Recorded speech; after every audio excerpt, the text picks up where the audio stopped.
Welcome, everyone. We are giving you a couple of minutes for people to join. So please bear with us for another couple of minutes. And thank you for joining.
Okay, we will get started. Welcome, everyone around the world. Thank you for joining wherever you are.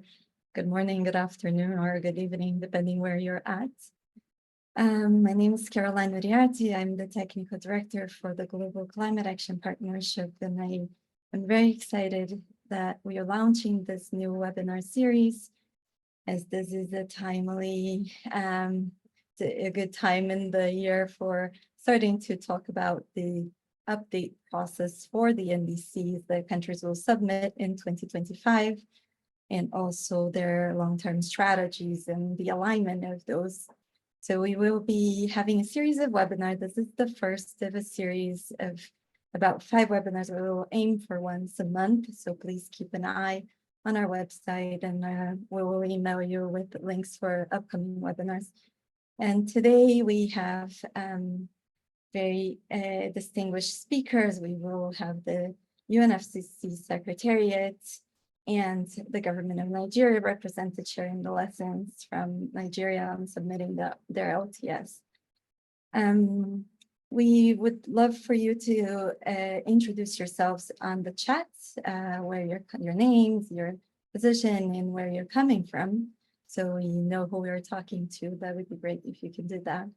And before we get started, I wanted to pass it over to my colleague Sophie, and she will do some housekeeping rules. Hello, everyone. I'll make this really quick. So as you may have seen, as you joined today, this webinar is being recorded, and the purpose for that recording is so that we can share it with all of you and everyone who registered following the event, just so that you can rewatch it and continue to learn from this engaging discussion. As you enter this meeting, you will be automatically muted. That's just so that we can make sure that there's no background noise, so that we can really focus in on what our speakers are discussing. We really highly encourage you to use the chat feature to add comments and share input throughout the presentations today. And also please do use the Q&A function if you have any questions for our speakers, and we'll be sure to take time to answer those questions. If you encounter any technical difficulties, please use the chat feature to message either myself, Sophie Schrader, or my colleague, Holly Darrow, and we will try to assist you to the best of our abilities. You can also adjust your audio through the audio settings, and you can also turn on captions if you would like to have captions or interpretation throughout today's session.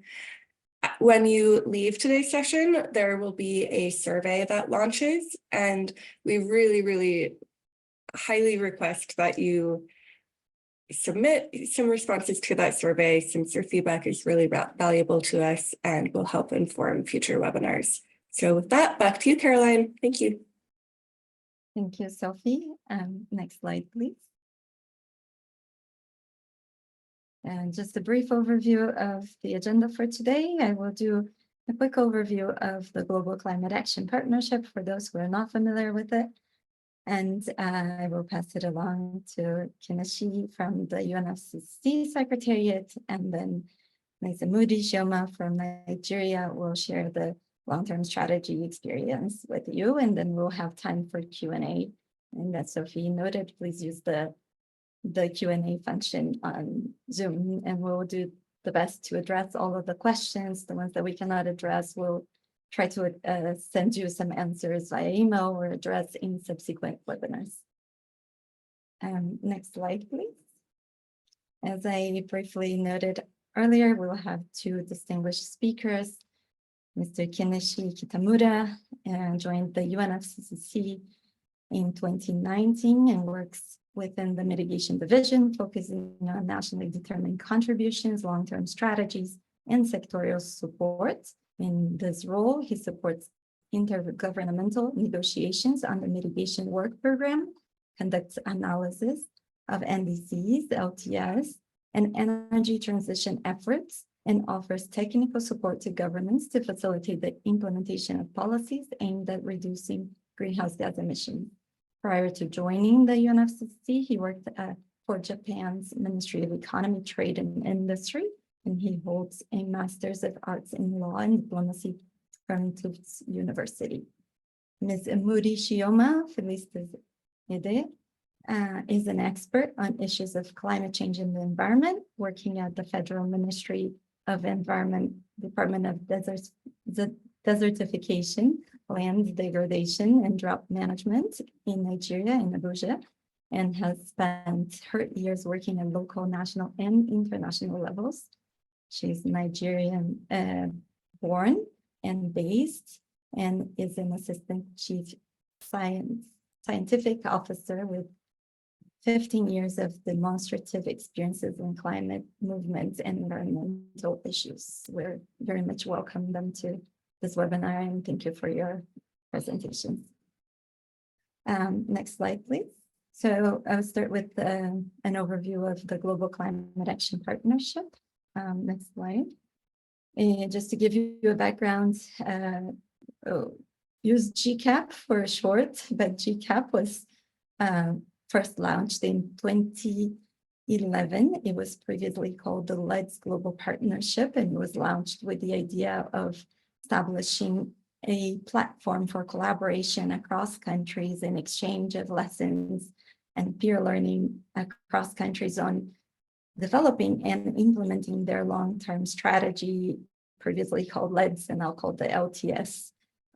We have grown over the years to about 4,500 climate leaders around the world, ranging from governments to academia, to NGOs and private sector. So it's a multi-stakeholder platform, if you may. That's the value of it. It brings differing views from different practitioners working on climate around the world. It's free to join. Anybody is welcome. A lot of the work that we do, as I noted, is peer learning and technical collaboration. We also offer technical assistance for early movers to take a step forward and then share that lesson with others in the network, and really ensure that countries are working together and collaborating to accelerate the implementation of NDCs and LTS, and supporting them with ambition raising as well. It is very country and demand focused. So we work through regional platforms in Africa, Asia, Latin America, and the Caribbean. And through those platforms, countries, practitioners can express what are the needs for the region, that those regions can work collaboratively in regional efforts. And we call them now the communities of practice and leadership groups. And so we have a subset of those that I will present in a couple of slides. Next slide, please. We work with countries on a few key items, thinking about advancing climate action and NDCs and LTS. And it's primarily on policies and regulatory frameworks, and also supporting bankable and replicable projects. So the financing side of things, helping to mobilize investments for implementation of projects. And a big portion of what we do is enhancing capacity in developing countries to really implement those priority measures. And then the lessons are then replicated and shared across the network. So it's much about scalability as well, and replicability. Next slide, please. And just very briefly, each of our regional platforms have a subset of activities that I call them the communities of practice or the leadership groups, depending on how they are structured.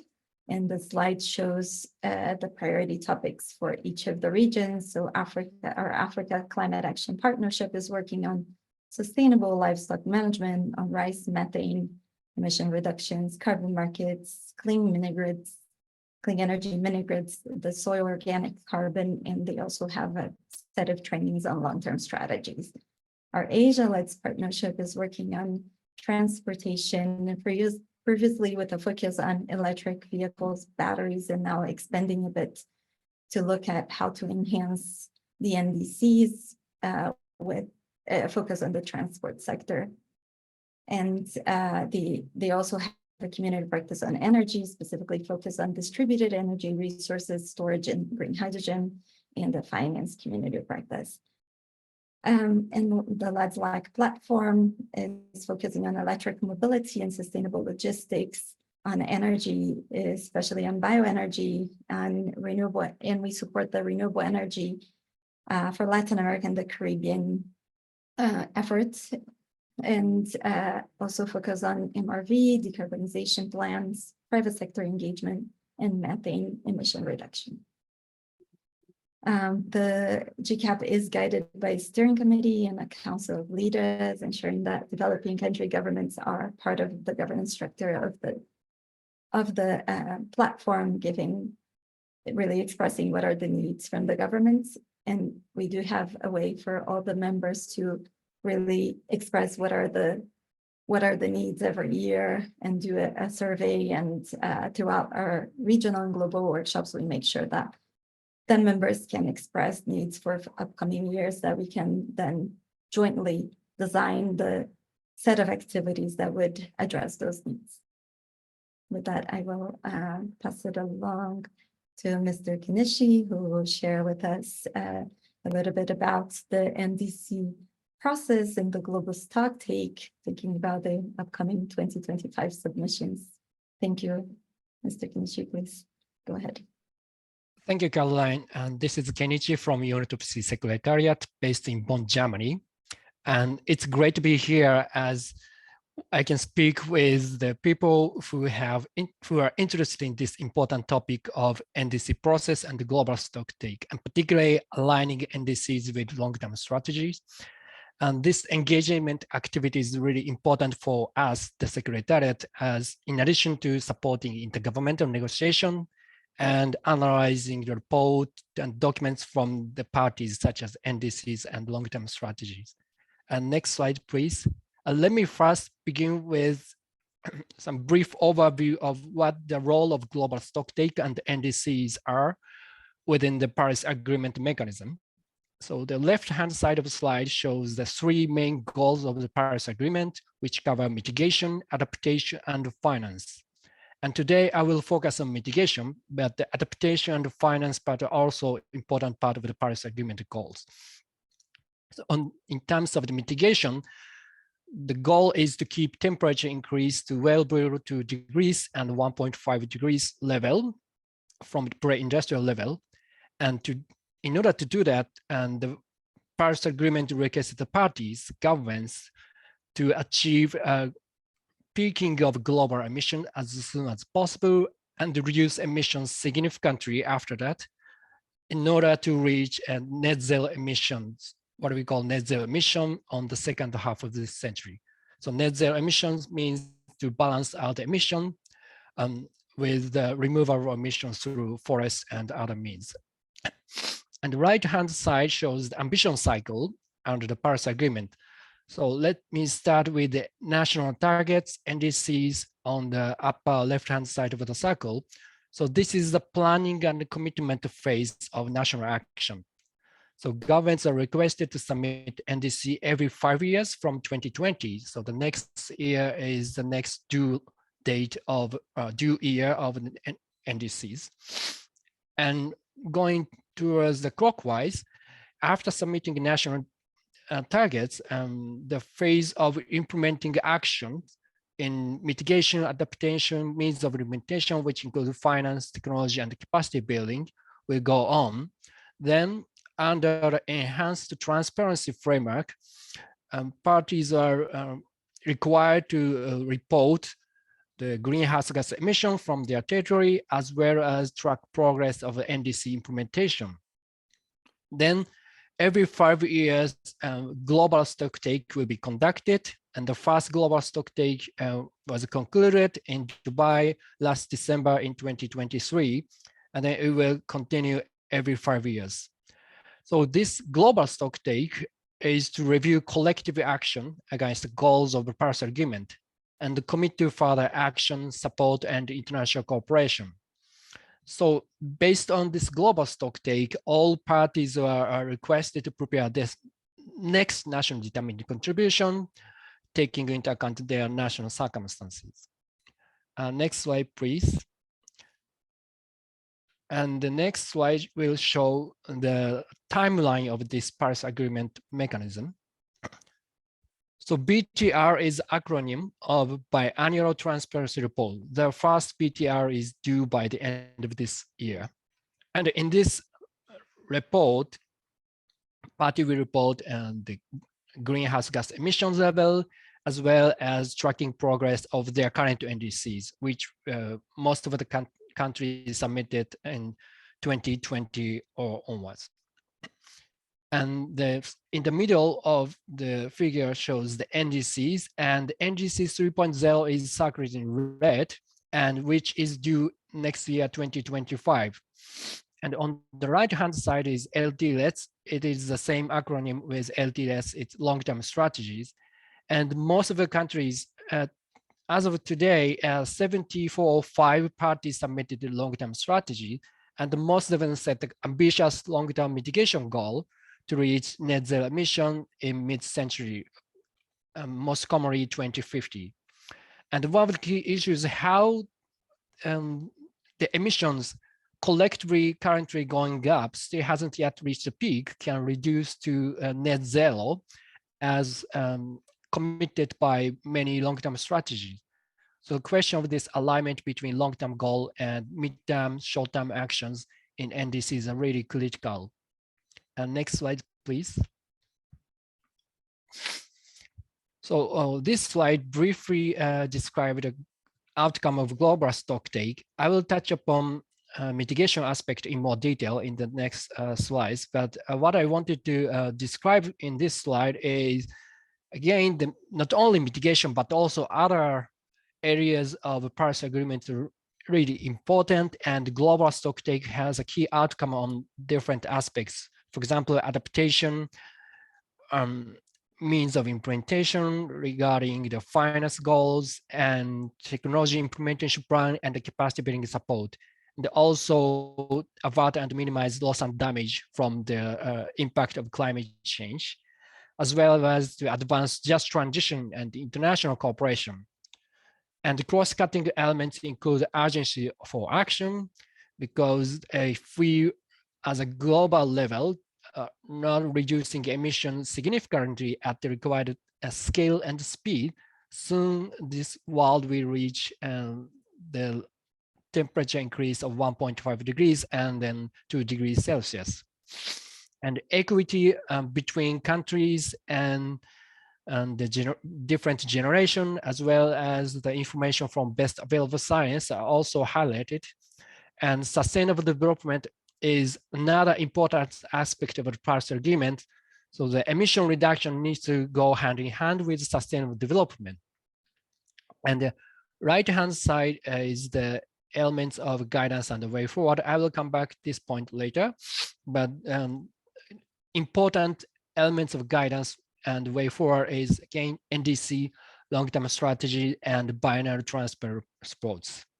And to also mainstream global stocktake outcome into national policy and decision. Next slide, please. So this slide summarizes the mitigation outcome of global stocktake, particularly actionable elements. Actionable elements means not just take note or recognize blah, blah, blah, but call for actions or requests to the parties. The left-hand side is a summary of actionable elements on NDCs and long-term strategies. Some are already indicated in the previous COP CMA decision, such as to request to revisit current NDC targets to align with the Paris Agreement temperature goal, and urge to submit long-term strategy towards just transition to net zero by around mid-century by COP29. And the new elements from global Stocktake outcome is encourage next NDC to be ambitious economy-wide, including all GHG sectors categories aligned with the 1.5-degree goal. And the next bullet point mentions that the encouragement to the parties to prepare next NDCs aligned with long-term strategies. And the other elements of this slide mention key aspects such as transition to sustainable production and consumption, including circular economy, which is broadly a part of SDG 12, and also preserve and restore coastal and nature ecosystem, which is other part of the SDGs. And right-hand side have extensive outcome on energy transition. As you may have already heard of, some key outcomes such as tripling renewable energy power capacities and doubling annual rate of energy efficiency improvements by 2030. So in the next 5.5 years. And also transitioning away from fossil fuels in energy system in a just, orderly, and equitable manner to achieve net zero by 2050. So these are the key outcomes of global Stocktake. And the question right now is how parties and governments and the stakeholders will translate these global goals into national level commitments and policy and actions such as investment and joint project with private sector. And that is the question right now. And in terms of the NDCs, we will see when the government submit the next NDC in next year. And then Secretariat will prepare a synthesis report of a national determined contribution, which will indicate the global trajectory greenhouse gas emissions and also key elements of mitigation, adaptation, and means of implementation, and other aspects such as gender. And next slide, please. So guidance and the way forward on NDCs. There are some requests and new elements coming out from the global Stocktake. The first 4 parties requested to present their next NDC at a special event to be held and the UN Secretary General. The date and the form is CLTBC. And under the UNFCCC process, the SB subsidiary body chairs and secretariat will organize annual GST dialogue, where we will learn how the outcome global Stocktake are informing the next NDCs. And some key mechanism and organization are requested to provide capacity building support to prepare and communicate next NDCs, because in some cases or many countries, particularly developing countries, the capacity building support will enable mainstreaming climate change consideration and also to prepare NDCs with ownership from the countries. So this is important, not to, so the ownership of countries is important because we don't want to have external consultants just to prepare the documents for the sake of submission, but rather we would like to have countries to prepare NDCs aligned with their national development goals, sectoral policies, and finance plans and investment, so that this national determined contribution itself and its preparation and implementation process can drive sustainable development and the real emission reduction. And the last three on the last bullet point mentioned the roadmap to mission 1.5, which will be implemented under the 3 COP presidency and UAE, Azerbaijan, and Brazil. The purpose of this initiative is to enhance international cooperation and enabling environment to stimulate ambitious next round of NDCs. The right-hand side element describes some technical elements.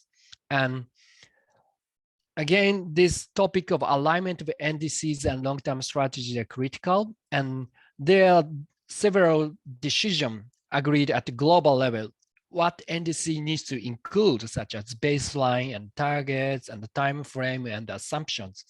While the content of long-term strategy is very flexible, there is no prescriptive guidance what country needs to include, but still, and the submission of long-term strategy is voluntary, but many countries like most recently Nigeria took efforts to consult with stakeholders and come up with many targets, goals, and visions to drive the climate action in a way that contribute to their national development and global action to reduce emissions.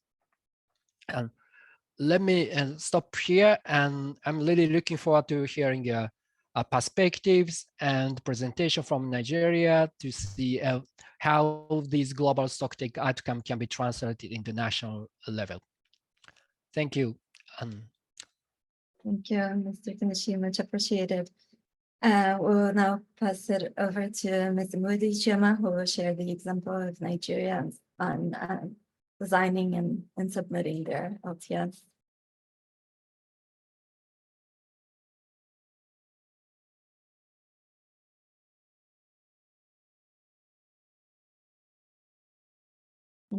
If you have questions to Mr. Kenichi, please type those in the Q&A feature of Zoom, and then we'll address at the end.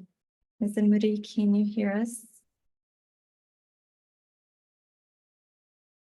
You're muted currently.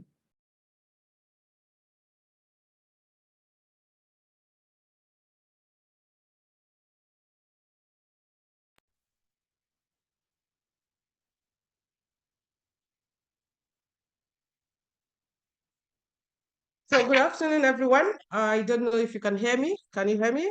We can hear you and see you very well. Thank you.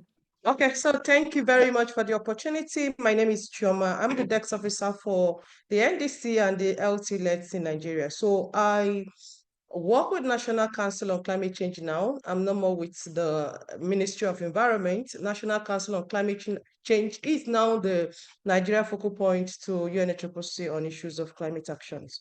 So today I will be sharing our experiences on what we have done so far on the issues of the NDC and also the LTS lane.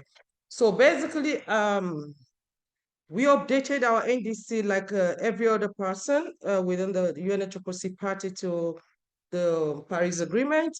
We formulated the first one in 2015, then we did the revision following the global guideline in 2020, which was submitted in June 2021 because of COVID. So what we did was to update the base years and also to calculate the emissions. So we focused on the highest sectors of emission in Nigeria, and those sectors are the energy, agriculture, forestry, and other land use. We also considered the issues of waste, which was not integrated in the first submitted NDC. So we also considered the industrial sector, which is the industrial process of product use. So basically, the updated NDC did the assessment of GHG emissions for 2018 is estimated to be 347 million metric tons of CO2 equivalent. So basically, the energy sector contributes 60% of that 60% of the total emission in Nigeria. And that is aggregated to 20%, which aggregated to 86.75 million metric tons of CO2s. Then the waste sector is also 9% of the national emission and is about 31.2 million metric tons. So we also considered the IPPU, which is 5%, and it aggregated to 17.4 million metric tons of CO2. So without intervention, it is projected that emission will increase to approximately 452 million metric tons of CO2 by 2030.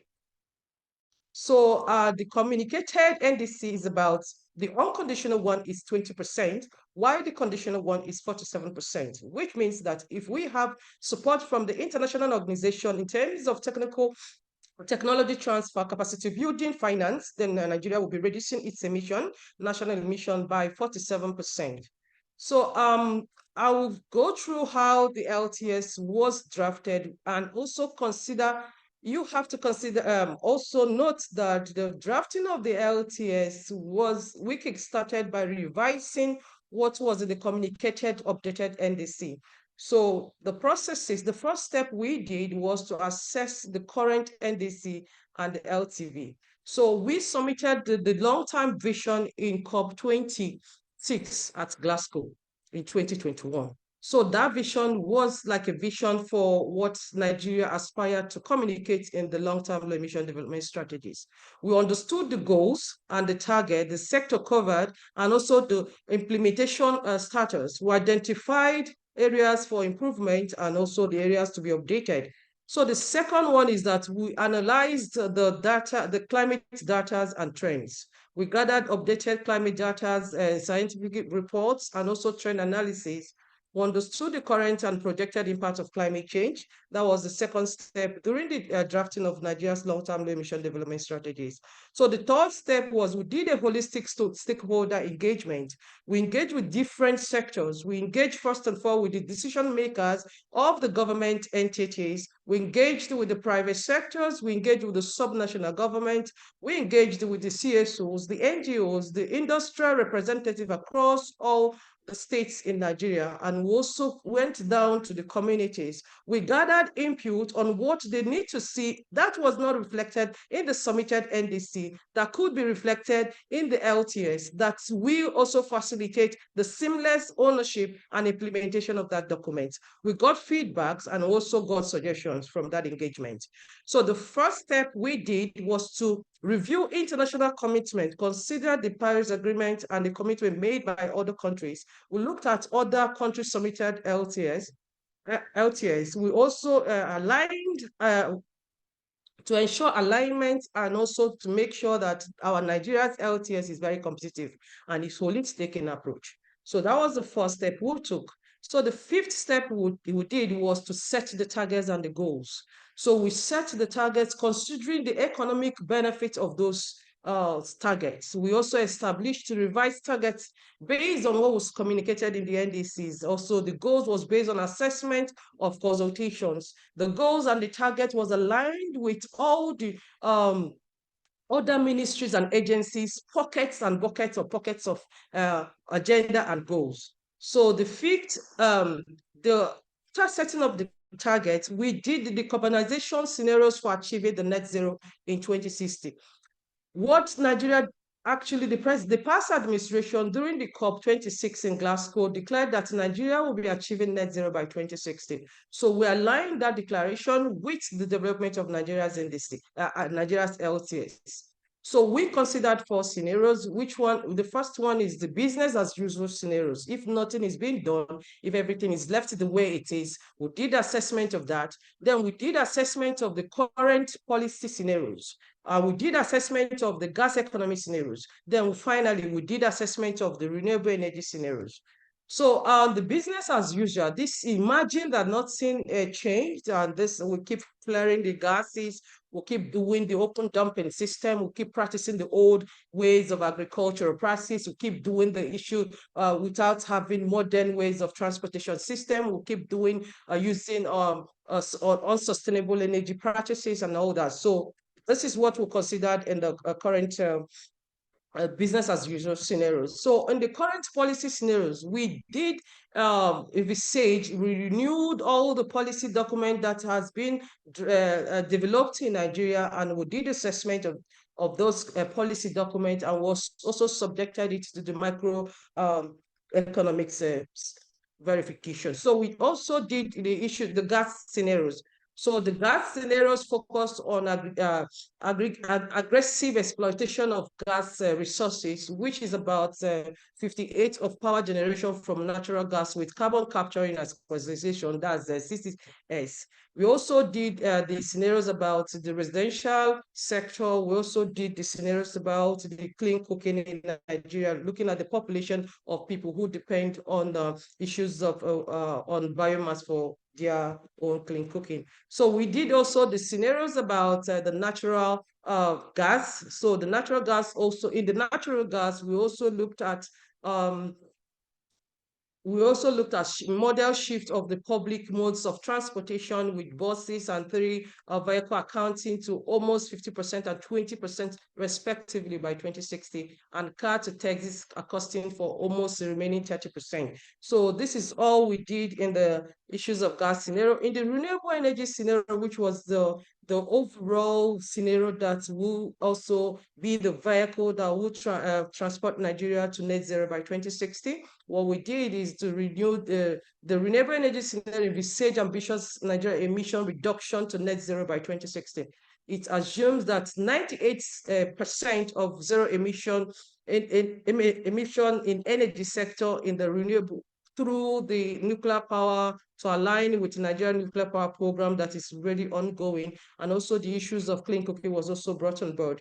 So basically, this is the further emission waste will be decreased by in 2030, there will be reduction in waste emission from waste by 5%. In 2040, there will be reduction of emission by 10%. And in the 2050, there will also be a emission reduction by 15%. And in 2050, there will be emission reduction by 20%. So basically, the sixth step we took was to identify priority sectors. What are the sectors that will reduce Nigeria's emission? So we determined the key sectors for emission reduction and adaptation measures. We also considered what are the economic benefits of those reducing emission from those sectors, and also how these sectors is going to impact in the local communities. And we consider the most impacted sectors with the highest emission trajectories.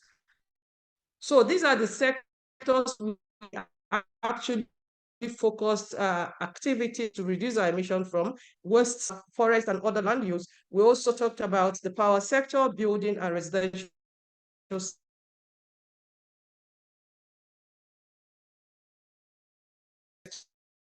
And the final one is the oil and gas sector. We review different policies.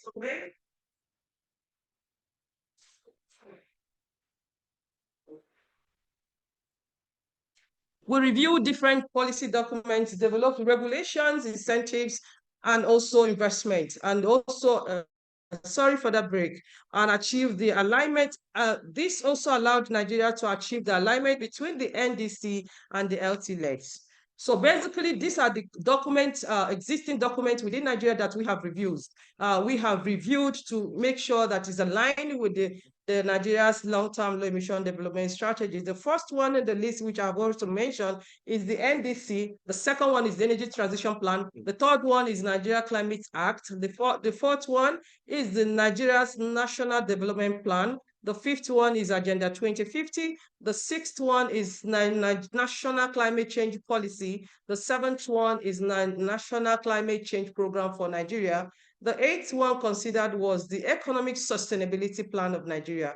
Then the last one we did was the Nigeria 2050 Calculator. So this document was aligned with the view of the LTS. So the eighth step we took was to assess the implementation challenges. What are the possible challenges that we are going to face in implementing Nigeria's long-term emission development strategies? We talked about the issues of funding. We talked about the technology availability. We talked about capacity building. We talked about stakeholder engagement, and we also identified potential challenges within what the political undertones will actually we will be facing because of the nature of the political issues in Nigeria. So we put all those things into consideration when we developed the NDC, the LTS led. So the cost benefits analysis was done as step 9. We conducted analysis to assess economic, social, and environmental impact. We understood the implications of the implementation of the revised NDC and also the new developed LTLETs. So the cost and the benefits analysis were done holistically. So the 10th step was the LTS drafting. We created a document with updated targets, conditions, timelines, and implementation strategies. And this document was subjected to a lot of stakeholder validation exercises. We took it to sub-national government.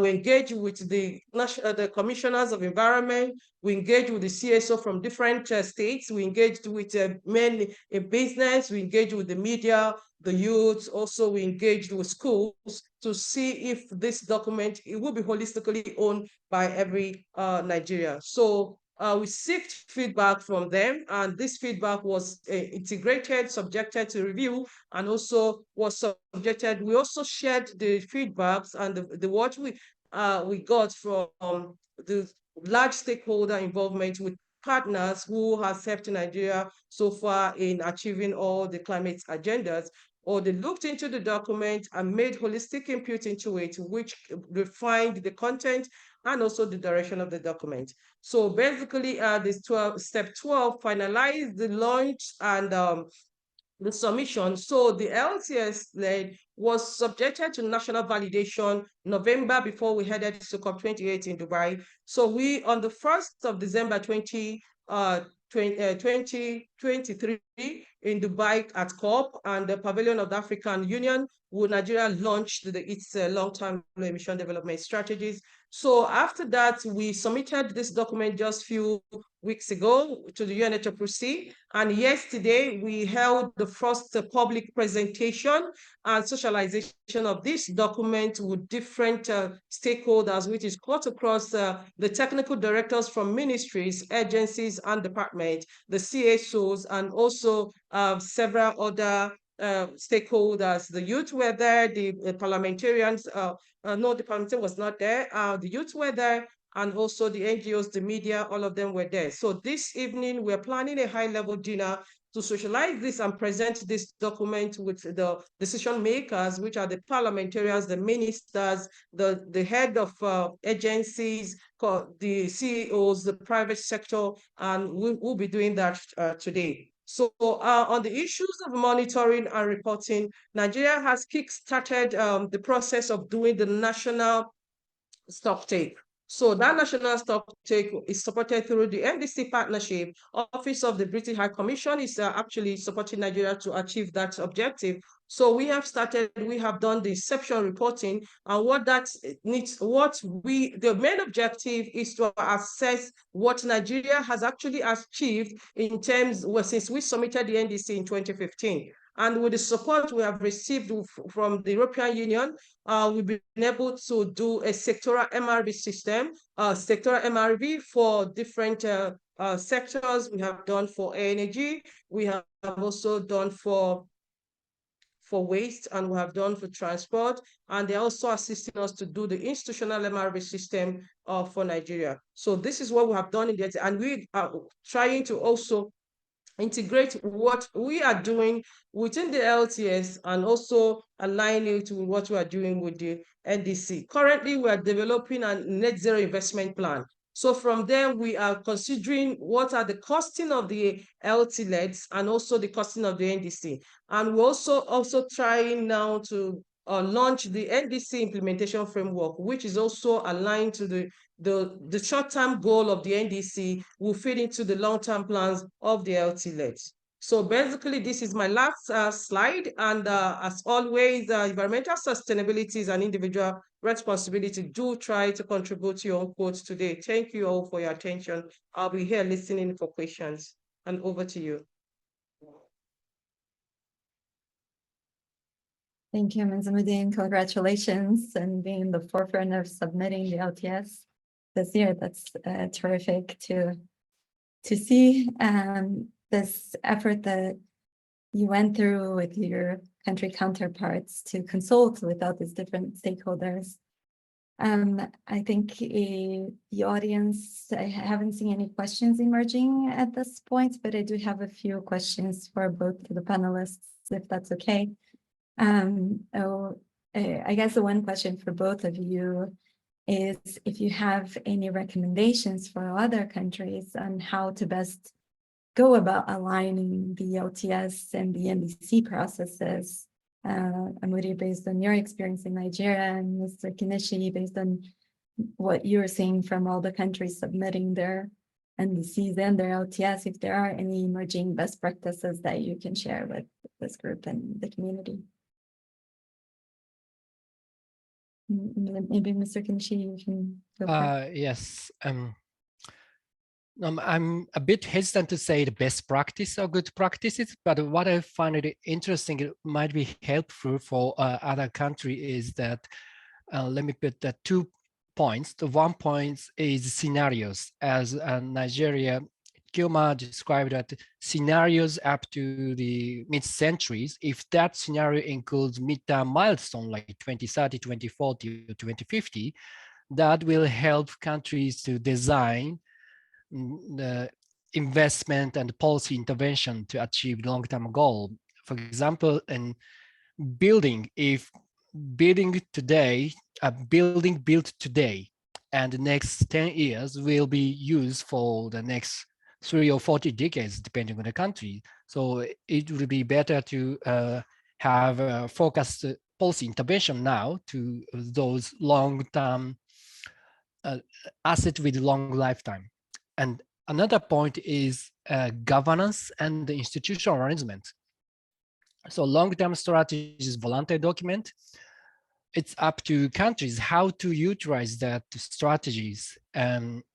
If there is no mechanism to implement, review, monitor the pathway toward long-term goal, then it will be really difficult to translate such long-term strategy into the short-term policy and plans. Particularly long-term low emission development strategy usually cover the broad range of sectors as Kioma described, the energy, industry, the forestry, agricultural waste, and it is often the case that the ministry in charge of these sectoral policies sometimes not well aware of this Paris Agreement mechanism and climate change consideration, but with a strong governance mechanism, the key elements of a longer-term strategy can be translated to different policy fields. These are the 2 points I can think of right now. Thank you. Thank you, Mr. Kenichi. Ms. Amudi, would you like to? Yes. Yes, of course, I would like to add to what he has said, and thank you very much for saying that. The very first thing that works with us is holistic stakeholder mapping, holistic stakeholder engagement. You have to reach out to every sector. Every stakeholder is a key player for implementation. You have to reach out to the decision makers. You have to reach out to subnational government, the private sector, the CSOs, the NGOs, the youth, and the academia. They have real different roles to play, and make sure you have broad engagement for that. The other one is to do data analysis. You must do a holistic data analysis to know what is the economic benefit of all the actions that you are going to undertake. And the third one for me is policy alignment. You have to align your development with all the existing policies to make sure that when you pick up the LTS, it has integral part of the existing policies. It will make it very, very seamless during implementation, so there will be no lapses. And again, ownership. You must advertise, socialize it, present it to different stakeholders to own the sectors, to own the mitigation actions of all the sectors, to align the mitigation action identified in the LTS with their own work plan. And again, you have to educate the parliamentarians who is approving the national budgets. They will make sure that there's greening of the budgets, so that whichever ministries, agencies that is seeking for money from the appropriation must have climate reasoning in all the projects they have identified. capacity building is a very key point. You have to build the capacities of DEX officers who will be responsible for the implementation of this activity. You build different capacity building in the power sector, for example. You identify the key players in the power sector, you identify the agencies within the power ministry, you identify the CSO working in issues of power, you identify the private sector working in issues of power, then you build the capacity of those people to be able to use the new emerging technologies as it comes forth. And the last one for me is to make sure there is an established MRV system to track progress. The progress is not only for you to know what you have achieved in its implementation, but to also make sure that that MRV will fit into the annual reporting to different key stakeholders, like the political head, in making sustainable plans for the nation. And lastly, they must align the short time with the long time. So thank you.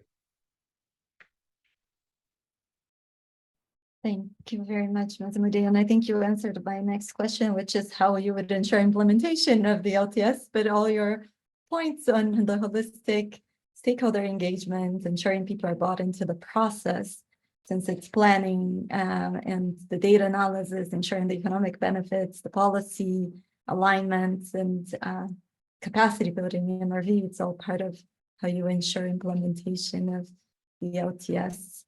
If there's anything else you want to add, please feel free to. I also see a couple of questions from the audience. I will read those now. Thank you for your informative and thoughtful presentations. There may be certain technologies which are not yet proven, but LTS is being based on that, like CCUS, not proven, though huge investment has been made so far. So it can be short, mid, long-term planning.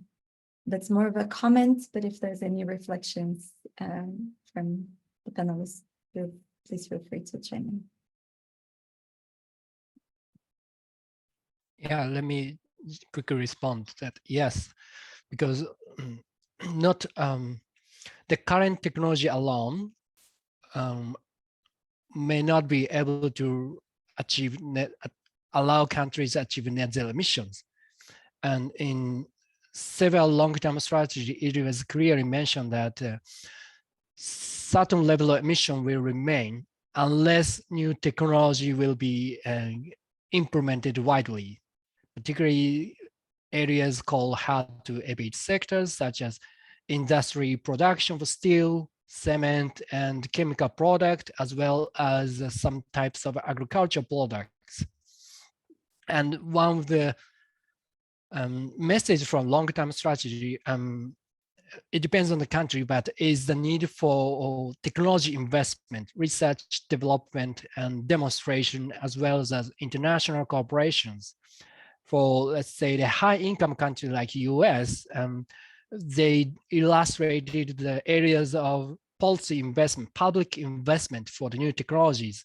And in case of, let's say, Nigeria, I assume that the availability of technology and required finance for some key technologies are integral part of this long-term strategy. So that's, yeah.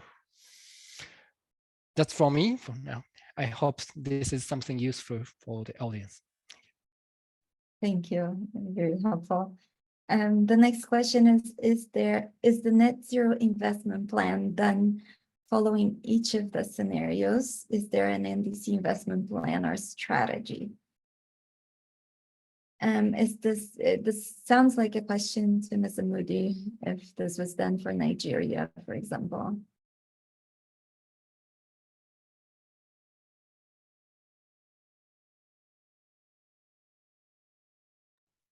Thank you very much. The net zero investment plan is very crucial when it comes to having a implementable document. And it is very essential across all the scenarios to find the mitigation options of that scenario. So every identified mitigation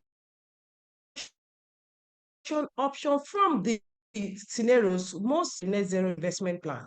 We are not doing individual investment plan for each of the scenarios. We are having Nigeria national investment plan cut across all the scenarios and all the identified mitigation options and beyond, something that and also make is very holistic in approach. And what we have done is to make sure that we are aligning the NDC investment needs with the long-term emission development investment need. And we have brought on board the financial sectors within Nigeria to do also to align the costing of the scenarios with the current economic situation and GDP growth in Nigeria. So basically, it's a holistic approach that's going to address all around. Thank you.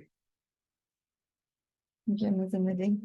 And one more question from the audience. It's in talking about net zero emission, the calculation is sometimes tricky. There are many such instances like massive tree plantation, how to address this issue. Do you have any insights on that topic of addressing the complication of net zero emission calculation? Yes, this might not be the only answer, but I think this is the issues of uncertainty and assumption for long-term scenarios.